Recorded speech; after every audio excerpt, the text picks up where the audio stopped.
Kalorama, a recorded books Highbridge imprint, presents Misinformation Nation, Foreign News and the Politics of Truth in Revolutionary America, by Jordan E. Taylor.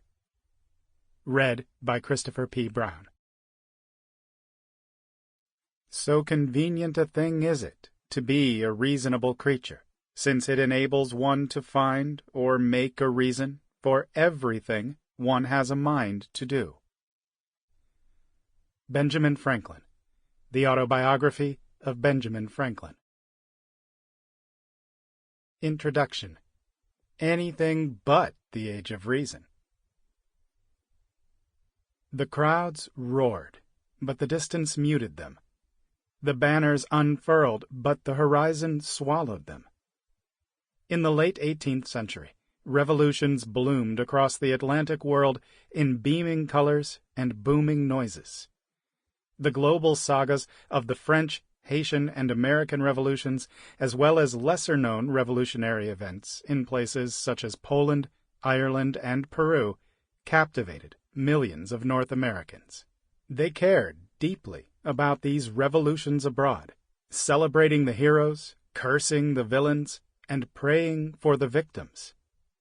As revolutions came and went, people adopted new fashions, practiced new politics, and molded new identities. They remade themselves again and again in the image of the era. Yet, despite their absorption, few actually witnessed those heady moments when discontent boiled into revolt, or when violence announced itself as regeneration. Instead, those at a distance pieced the era's revolutions together from whispered rumors, printed words, and scribbled letters, from 1,000 tiny crumbs of information. Fragile chains of communication allowed North Americans to envision the faraway events that became a part of their realities. By hearing and reading about these events, they imagined them into being. Indeed, for the observers who devoted themselves to unraveling these occurrences, the news may have felt more urgent, more real, than the tedium of their daily lives. Just as it is today, information was indistinguishable from experience. North Americans had long concerned themselves with news from the world, but the revolutions of the late 18th century intensified this interest. For some, news became an object of obsession. When forced by a surplus to omit some foreign news in a 1796 issue of the Federal Mirror, New Hampshire printers Elijah Russell and Moses Davis anticipated their readers' impatience and chided them like schoolteachers in a fidgety classroom. "Don't murmur, patient readers. You shall have it by and by." Atlantic revolutions, as I explore in this book, were the most important topics for American observers in the late 18th century. While some of this news included the spectacular events that historians continue to tell and retell, the destruction of slavery, the decapitation of an ancient dynasty, or new constitutions, still more of it might seem mundane to modern eyes. Newspapers overflowed with granular details about routine troop movements, speeches, legislation, and the comings and goings of foreign monarchs. Whether momentous or minor, all news offered at least the possibility of significance. The great events of the era, observers knew, were composed of many small details, any of which might later seem critical. To lose track of the news, even temporarily then, might mean missing something important. The issue of the Federal Mirror that Russell and Davis published a week after their apologetic notice devoted nearly 3 of its 4 pages to foreign news and featured almost no domestic information. They shared column after column about revolutionary France and European warfare from French, London, and Hamburg papers. The most important news concerned the ratification of a treaty between France and Spain. But their pages also recounted a few minor battles and tracked the movements of armies and their leaders. Apparently impressed with this haul, Russell and Davis boasted, "Our readers will find in this day's paper much important intelligence relative to foreign affairs. We hope our newsmongers will not grumble this week for want of news." Readers often had more reason to grumble about an excess rather than a dearth of foreign news. The growth of an extensive periodical press across the 17th and 18th century Atlantic world accelerated the production and distribution of news. The sheer volume of information originating from across the early modern world overwhelmed many observers, particularly as much of it proved to be contradictory. A surfeit of news required people to reconcile multiple, competing accounts of the world. Had the Duke of York been captured in battle? Was an account of emancipation in Saint-Domingue fabricated? Whereas some contradictory accounts could be resolved in a clear, binary manner, others were subject to more dispute. When would the Irish revolt? How had the Queen of France behaved during her execution? Unfortunately, early North Americans were not very good at dispassionately answering these kinds of questions. While judges relied on rules of evidence in their courtrooms, newsmongers obeyed no rules. Instead, they trusted their intuitions. Treating truth as a commodity, observers sought out and shared the news that reinforced their preferred narratives of the world. The revolutionary events of the era seemed to be a triumph of liberty over despotism for many, while others saw them as conflicts between anarchism and order. Protestant Christians saw signs of a new millennium, while radicals expected an end to imperialism or slavery. With an unending supply of varied raw information, advocates for a particular interpretation of events had no trouble collecting evidence to support their perspective. Like pale mirrors, their letters and newspapers reflected their identities back to them. Multiple representations of reality destabilized North American politics. As anyone on social media today knows, it is impossible to have a meaningful political discussion with someone who does not share your fundamental understanding of the world. Instead of proceeding along the tidy path of reason and persuasion, the information politics of revolutionary America became bogged in the mud of mutual mistrust and misunderstanding. Foreign news and politics, fact and friction, collided according to a predictable pattern. Encountering multiple renderings of reality, mediators made politicized choices about what foreign information to share with others. This created a context for political action within the continent as people made decisions about which political factions to join, which petitions to sign, and which arguments to pursue, based in part on their imperfect understanding of the larger world. They also formed political factions that sustained themselves by molding the truth while accusing their rivals of doing the same. Convinced that their vision of reality was essentially truer than that of their opponents, parties circulated and validated congenial accounts while questioning news that they disliked. This disordered and politicized distribution of news, so familiar in the 21st century, contributed to a polarized, confused, irrational, and ultimately revolutionary political climate. The politics of revolutionary America took shape through innumerable minor disputes about information and its mediation. During the 1770s, for example, even as Patriots and Loyalists disagreed about Parliament's right to tax the colonies, they also disputed the basic details of what was happening in Parliament. During the 1790s, the Republican and Federalist parties debated the ideas raised in the works of Thomas Paine and Edmund Burke, as well as the success of French armies in the Caribbean and Europe. Awash in contradictory, mistaken, and sometimes fabricated news, people often made important political decisions without truly understanding the world around them. Such disagreements guided Americans' revolutionary politics from the first rumblings of the imperial crisis through the early years of the United States. The late 18th century age of revolutions witnessed the birth of not only modern democratic politics, but also modern information politics. It started with rags. Used to clean up kitchen messes, wash windows, or wipe the corners of a child's mouth, rags were an intimate textile, soiled with family labors.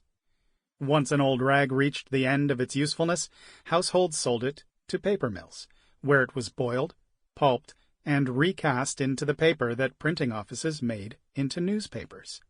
Newspapers were not just vessels for information. They were material objects that readers grasped between their fingers, shared with their neighbors, and usually crumpled up to throw away. They were goods that took time, labor, and resources to create and distribute. Their painted fibers were mingled with the sweat of many households. Something of their clotted past remains in the character of early American newspapers.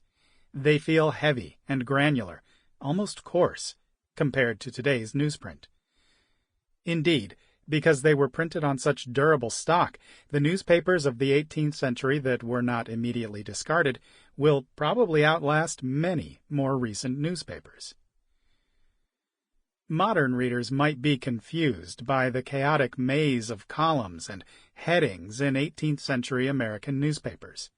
Their content was not broken into thematic sections nor laid out according to significance, as later newspapers would be. To decode these papers, we must understand the processes that created them.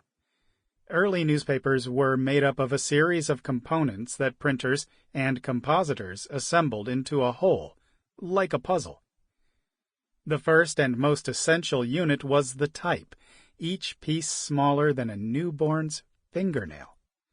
A segment of type carried a letter, number, or symbol, which compositors heaped into words, sentences, and paragraphs. The paragraph was the key unit of printed news, the bricks that compositors stacked to build columns, pages, issues, and volumes.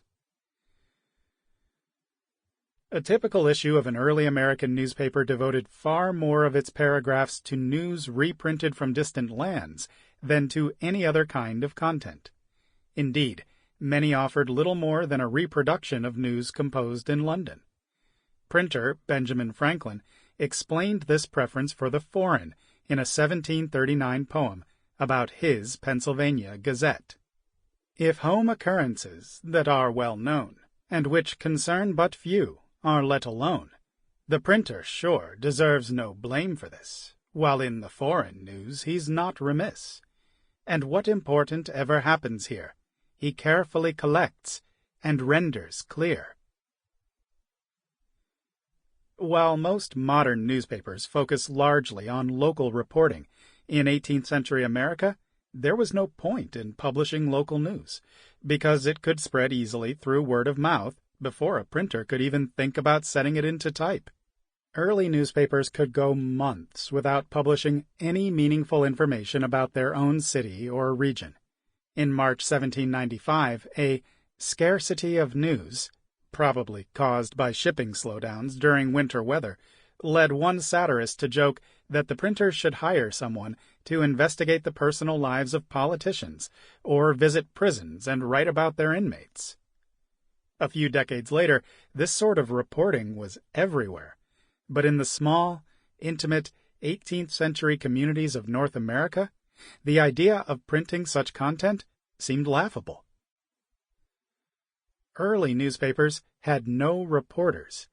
Instead, printers shared whatever they happened to come across, whether that was a rumor in the streets, a letter from an acquaintance, or a report snipped from another newspaper. They swapped copies of their papers for those of distant printing offices, hoping to find something fresh for their readers. This exchange system was just about the only way that a newspaper printer could gather 4 pages of material each week. Examining a newspaper filled with little more than reprints from other papers, it would be easy to conclude, as at least one irritated Philadelphian did, that the newspaper printer worked as little more than a copyist. Some of the first histories of the American press echoed this view, telling a story of printers emerging from the inferior status of mechanically providing a mere statement of facts to eventually taking on more sophisticated and more important forms of journalism. Subsequent scholars have generally agreed, characterizing the practice of filling up columns with reprints from abroad as passive newsgathering at best and regurgitated journalism at worst. But these authors have not looked closely enough. Printers did not simply share a random assortment of news, even if they sometimes claimed to do so. They curated materials that they believed to be newsworthy or to express essential truths about the world. Brick by brick, paragraph by paragraph, they carefully constructed a reality for their readers to inhabit. Assembling, printing, and distributing an 18th century newspaper required a mix of hard labor and subtle skills. Most newspapers were printed on both sides of one large sheet of paper, which was folded in half to form 4 pages. Printing offices usually laid out advertisements, essays, older news, and other material that was not time-sensitive on the side of the paper that, when folded, would become the front and back pages. A team of journeymen and apprentices then performed the back-aching labor of pressing ink onto that side of the paper hundreds of times. As they waited for the ink to dry on these pages, the printer and his workers put together the interior of the issue, which usually included the latest news. Most of this news was arranged into sections according to the city where it was first published. Printers typically arrayed these geographic segments roughly according to how distant the place of origin was from themselves. The farthest news appeared earliest, so that a printer in Philadelphia would place news reprinted from Calcutta before Paris, Paris before Kingston, and Kingston before New York. This layout allowed printers to ensure that distant news was included as it arrived in the print shop, leaving room for regional or local news only if space allowed. The local section, which was headed with the name of the newspaper's city of publication and usually appeared on the 3rd page, was one of the last sections to be typeset. It often lacked any local news. Instead, printers regularly used the local section to describe various rumors floating around the city, as well as to summarize any news from abroad that had arrived too late to be shared at greater length elsewhere. When newspaper printers reproduced something from another newspaper, they usually placed it under a heading, also called a head. If paragraphs were bricks, headings held them together like mortar. Unlike modern headlines, which provide an attention-grabbing summary of a news item's contents, 18th century news headings functioned more like citations. Most simply provided the city where the news had originally appeared and the date of its publication. A heading such as Dublin, Jan 25, told readers that the material in succeeding paragraphs had been taken from a Dublin newspaper published on January 25. Other headings provided more citational detail. From the Dublin Journal, Jan 25, told readers exactly which issue of which newspaper the material had come from. Others described not just the source, but also the material context and labor involved in conveying the news across the ocean. A typical heading in a 1795 Philadelphia newspaper cited, "Latest London accounts, by an arrival at Charleston and the ship Young Eagle Pride, arrived at New York from Dublin." This heading informed readers that this bit of news had moved from London, where it was originally printed, to Dublin, to Charleston, aboard the ship Young Eagle, led by Captain Pride, to New York, and finally to Philadelphia, where it was republished. Of course, while news under such a heading was first printed in London, its actual contents may have had nothing to do with that city. A paragraph under a London heading might contain parliamentary debates or a summary of a Dutch newspaper, or, as in this case, a report about political ferment in Eastern Europe. Scholars have paid little attention to the foreign news that made up the bulk of early American newspapers, but they have completely ignored the citational headings that introduced this news. This makes sense. Citations are boring little things, easily ignored and forgotten.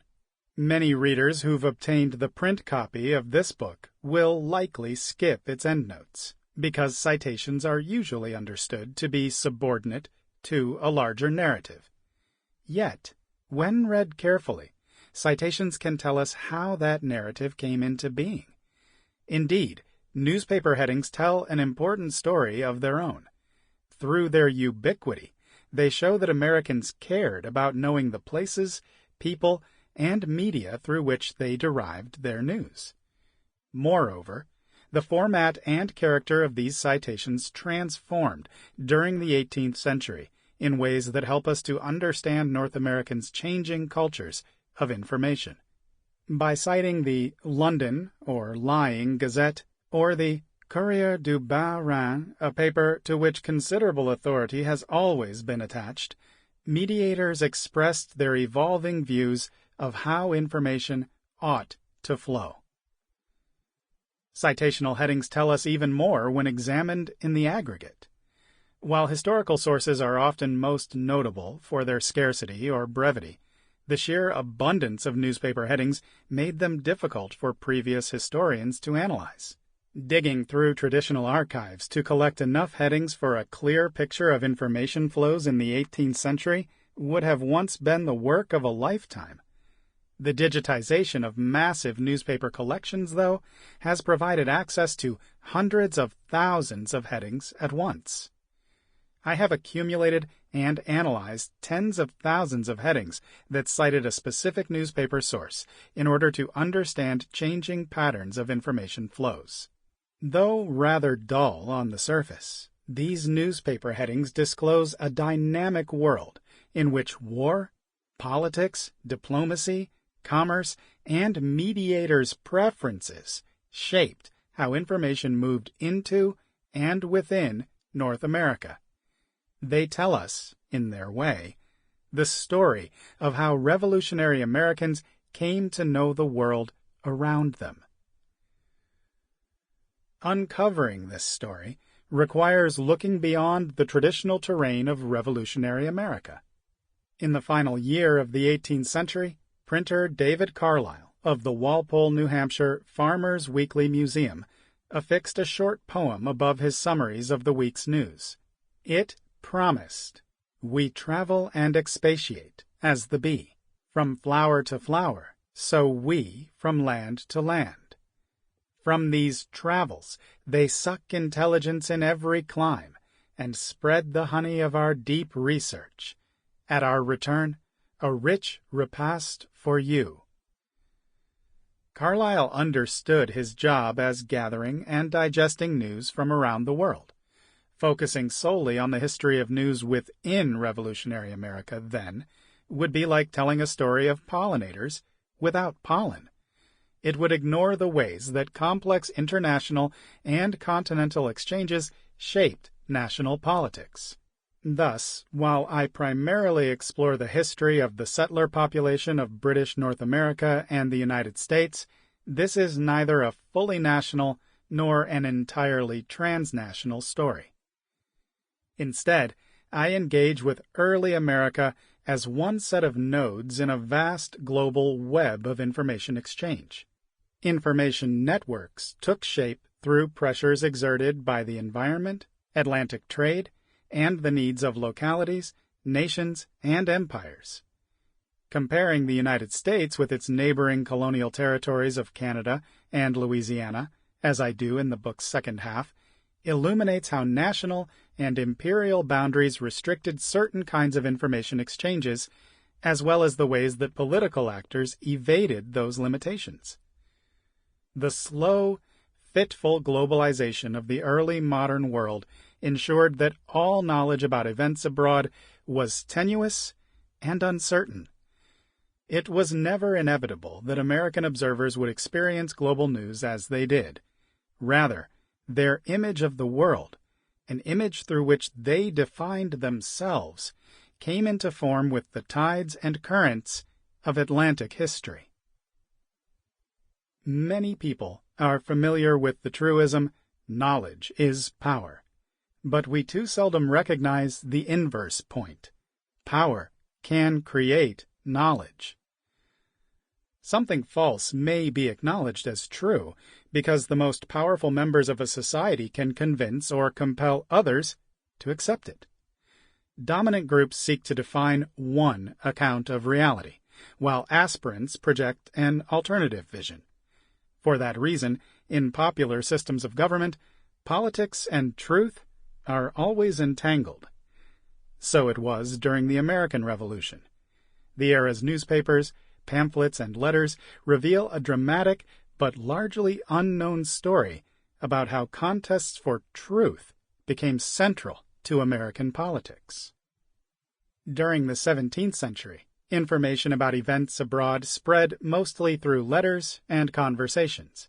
Anyone could share a rumor, and those who disliked such loose talk, including government administrators and religious leaders, found it almost impossible to contain.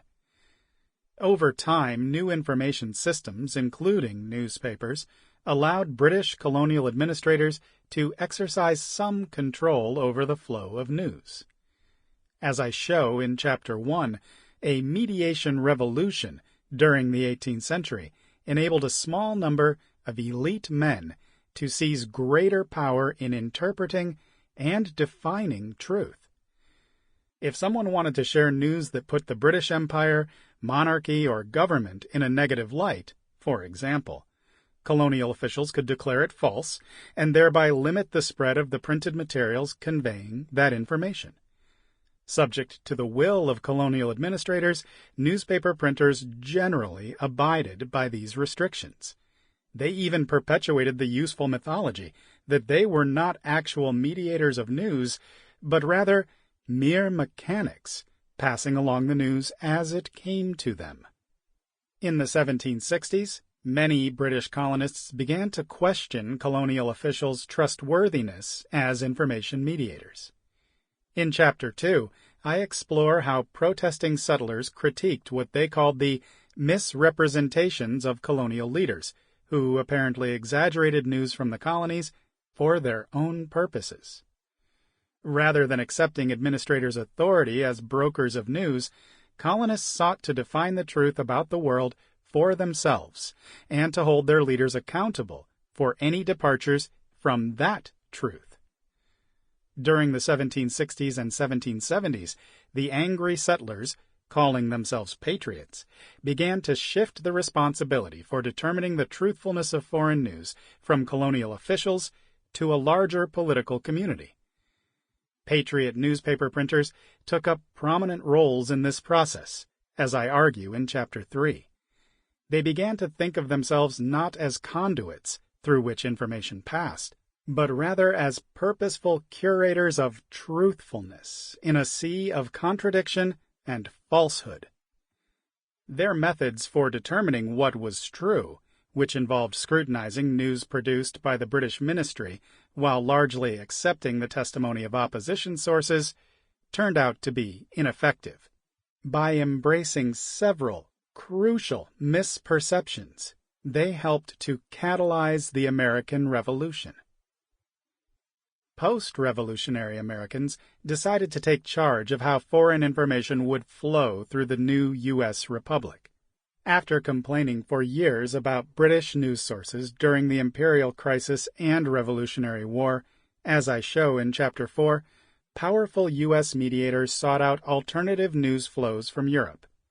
Because of commercial limitations, this process had begun slowly, until the French Revolutionary Wars temporarily scrambled the circuits of Atlantic information streams. Creating and protecting a steady flow of truthful reporting became urgent as Americans thought more carefully about the relationship between news and revolution.